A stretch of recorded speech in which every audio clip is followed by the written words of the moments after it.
Shalom Bapak, Ibu, Saudara, dan Saudari yang terkasih di dalam nama Tuhan Yesus Kristus. Pujian, hormat, kemuliaan hanya bagi namanya. Bila mana kita diberi kesempatan untuk bersama-sama membaca, merenungkan kebenaran firman Tuhan di pagi hari ini, kita juga bersyukur atas pemeliharaannya di sepanjang kehidupan kita. Bahkan di sepanjang malam tadi hingga pada pagi hari ini, kita dapati kita tetap sehat, kuat. Itu semua karena kasih dan kemurahannya. Sebelum kita melakukan aktivitas kita di sepanjang hari ini, mari kita membaca, merenungkan kebenaran firman. Mari kita berdoa. Kami naikkan syukur kami di hadapan-Mu ya Allah kami.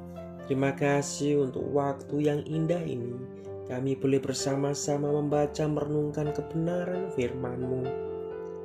Roh Kudus memampukan kami dalam setiap kami membaca merenungkan kebenaran firman-Mu di pagi hari ini.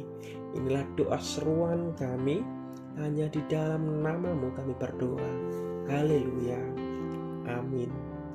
Bapak, Ibu, dan saudara-saudari yang terkasih, renungan kita di pagi hari ini bertema roh yang tidak berasal dari Allah, yang terambil di dalam kitab Matius 12 ayat 43 sampai 45. Lembaga Alkitab Indonesia memberi judul Kembalinya Roh Jahat.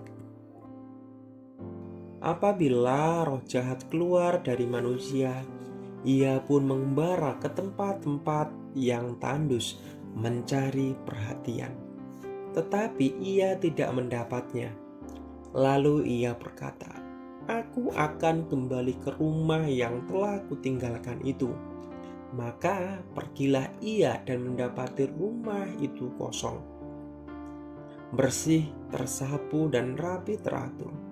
Lalu ia keluar dan mengajak 7 roh lain yang lebih jahat daripadanya, dan mereka masuk dan berdiam di situ. Maka akhirnya keadaan orang itu lebih buruk daripada keadaannya semula. Demikian juga akan berlaku atas angkatan yang jahat ini. Matius 12 ayat 43 sampai 45 mengajarkan 3 hal kebenaran penting tentang kerasukan roh jahat.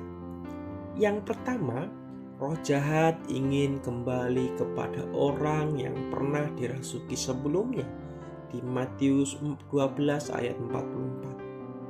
Lalu ia berkata, "Aku akan kembali ke rumah yang telah kutinggalkan itu." Maka pergilah ia dan mendapati rumah itu kosong, bersih, tersapu, dan rapi teratur. Dan yang kedua, roh jahat tidak bisa kembali apabila hati orang itu telah didiami Roh Kudus. Di dalam Matius 12 ayat 44 dan juga di dalam 1 Korintus 6 ayat yang ke-9, pasal 6 dan ayat yang ke-19. Atau tidak tahukah kamu bahwa tubuhmu adalah bait Roh Kudus yang diam di dalam kamu, Roh Kudus yang kamu peroleh dari Allah, dan bahwa kamu bukan milik kamu sendiri, sebab kamu telah dibeli dengan harganya, telah lunas dibayar. Karena itu muliakanlah Allah dengan tubuhmu. Persamaan apakah yang terdapat antara Kristus dan Belial? Apakah bagian bersama orang-orang percaya dengan orang-orang tak percaya? Apakah hubungan bait Allah dengan berhala? Karena kita adalah bait dari Allah yang hidup menurut firman Allah itu ini. Aku akan diam bersama-sama dengan mereka dan hidup di tengah-tengah mereka. Dan aku akan menjadi Allah mereka, dan mereka akan menjadi umatku. Yang poin ketiga, suatu bangsa atau kelompok masyarakat secara keseluruhan dapat menikmati kejahatan sedemikian rupa hingga masyarakat itu sendiri kerasukan roh jahat di dalam Matius 12 ayat 45. Lalu ia keluar dan mengajak 7 roh lain yang lebih jahat daripadanya. Dan mereka masuk dan berdiam di situ. Maka akhirnya keadaan orang itu lebih buruk daripada keadaannya semula. Demikian juga akan berlaku atas angkatan yang jahat ini. Di dalam Wahyu 16 ayat yang ke-14, itulah roh-roh setan yang mengadakan perbuatan-perbuatan ajaib, dan mereka pergi mendapatkan raja-raja di seluruh dunia untuk mengumpulkan mereka guna peperangan pada hari besar, yaitu hari Allah yang Maha Kuasa. Lalu ia mengumpulkan mereka di tempat yang dalam bahasa Ibrani disebut Harmageddon. Harmageddon dalam bahasa Yunani, Harmageddon letaknya di daerah tengah utara Palestina, berarti pegunungan Megiddo itu akan menjadi pusat peperangan pada hari besar, yaitu hari Allah yang Maha Kuasa. Perang itu akan terjadi pada akhir masa kesengsaraan dan berakhir apabila Kristus datang kembali untuk membinasakan orang fasik, untuk melepaskan umatnya, dan untuk meresmikan kerajaan Mesiasnya. Amin. Mari kita bersatu di dalam doa. Sungguh bangga kami punya Allah seperti Engkau. Sungguh besar namamu, sungguh mulia namamu di seluruh muka bumi ini.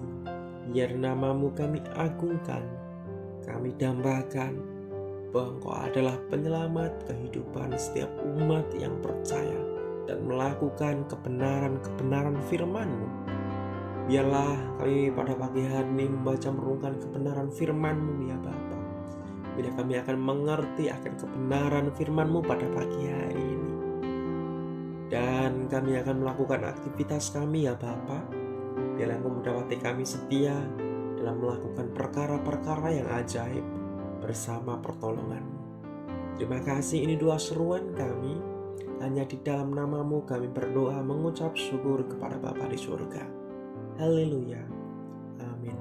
Shalom, selamat pagi, selamat beraktivitas. Tuhan Yesus memberkati kita semua.